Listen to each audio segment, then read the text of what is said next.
দর্শক আসসালামু আলাইকুম, welcome back to my channel. চলে এলাম আরেকটা নতুন রেসিপি নিয়ে। সেটা হচ্ছে জলপাই দিয়ে টাকি মাছের দো পেঁয়াজু রেসিপি। গরম ভাতের সাথে এই টাকি মাছের দো পেঁয়াজু খেতে কিন্তু ভীষণ মজা লাগে। আপনারা অবশ্যই বাসায় ট্রাই করবেন। আশা করছি আমার আজকের রেসিপিটি আপনাদের সবার কাছে ভালো লাগবে।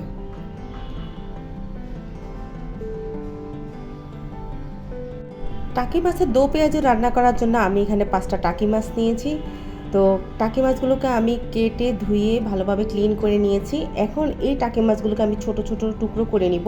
আপনারা চাইলে এই বড় অবস্থায় আপনারা দো পেঁয়াজু করে নিতে পারেন। তো আমার কাছে ভালো লাগে না, আমি ছোট ছোট পিস করে তারপর দো পেঁয়াজু করে নিব। তো দেখুন, আমি টাকি মাছগুলোকে ছোট ছোট টুকরো করে নিয়েছি। আপনারা চাইলে আরও পাতলা করে নিতে পারেন। আমি এই সাইজে টুকরো করে নিয়েছি। এখন আমি মূল রান্নায় চলে যাচ্ছি। টাকি মাছ রান্না করার জন্য চুলায় একটা প্যান বসিয়ে তাতে হাফ কাপের মতো তেল দিয়ে দিলাম।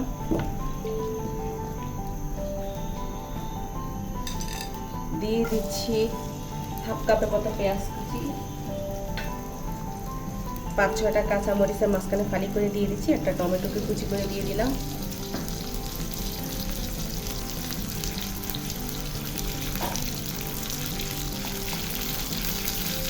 এক টেবিল চামচের মতো রসুন বাটা দিয়ে দিলাম।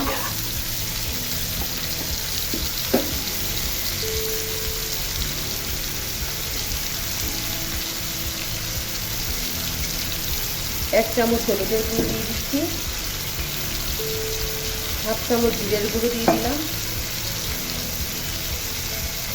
1 চামচ মরিচের গুঁড়ো দিয়ে দিব। ঝালটা আপনারা আপনাদের পছন্দ অনুসারে বাড়িয়ে কিংবা কমিয়ে দিতে পারেন।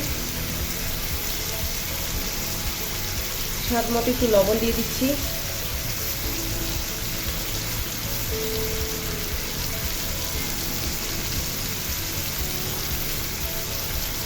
এরপর সামান্য একটু পানি দিয়ে এখন আমি মশলাটা কষিয়ে নেব।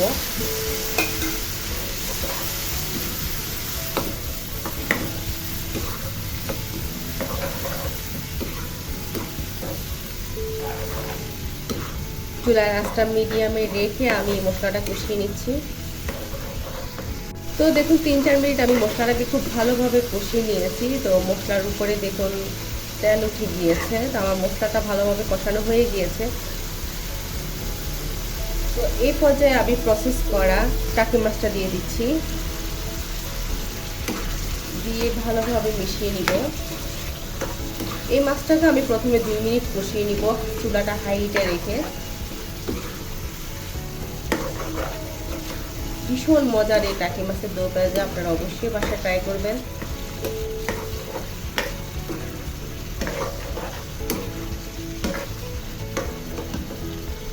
তো দেখুন টাকি মাছটাকে আমি 2-3 মিনিট কষিয়ে নিয়েছি। এই পর্যায়ে আমি একটু পানি দিয়ে দিচ্ছি। আমি এখানে মেজারমেন্ট কাপের 1 কাপ পানি দিয়ে দিচ্ছি। দিয়ে খুব ভালোভাবে নেড়ে চেড়ে দিচ্ছি। আর দিয়ে দিচ্ছি 3টে জলপাই দিয়ে এই টাকি মাছের দই পেঁয়াজুটা করলে খেতে কিন্তু ভীষণ মজা লাগে। তো প্রথমে আমি একটা বলক তুলে নিব। তো দেখুন মাছের মধ্যে বলক উঠে গিয়েছে। এখন আমি ঢাকনা দিয়ে দিচ্ছি। চুলার আঁচটা মিডিয়াম থেকে একটু কমিয়ে আমি রেখে দিব। মাছটা পুরোপুরি সেদ্ধ হয়ে ঝোলটা শুকিয়ে আসা পর্যন্ত অপেক্ষা করব। তো টাকি মাছটা কিছুক্ষণ রান্না করার পরে আমি এখন ঢাকনাটা তুলে নিচ্ছি। দেখুন টাকি মাছের ঝোলটা অনেকটা ঘন হয়ে গিয়েছে, শুকিয়ে যাচ্ছে। আর জলপাইটাও সেদ্ধ হয়ে গিয়েছে, মাছটাও সেদ্ধ হয়ে গিয়েছে। আমি ঝোলটা আরেকটু শুকিয়ে নিব, কারণ যেহেতু এটা টাকি মাছের দো পেঁয়াজু, তো সেক্ষেত্রে একটু ভুনা ভুনা করলে খেতে ভালো লাগে। তো ঝোলটা আরেকটু শুকিয়ে নিচ্ছি। এখন আবার ঢাকনা দিয়ে দিচ্ছি। ঝোলটা শুকিয়ে আসা পর্যন্ত অপেক্ষা করব। তো 2-3 মিনিট পরে আবার ঢাকনাটা তুলে নিচ্ছি।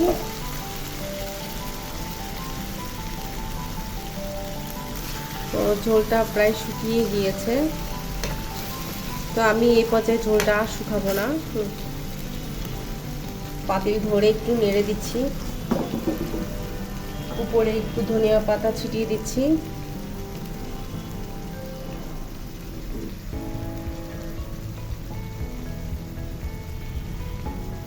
তো ধনিয়া পাতা কুচি দিয়ে একটু নেড়ে চেড়ে দিচ্ছি।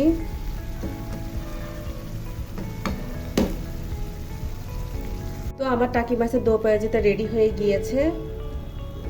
ভীষণ মজার জলপাই দিয়ে এই টাকি মাছের দো পেঁয়াজু গরম ভাতের সাথে খেতে কিন্তু ভীষণ মজা লাগে।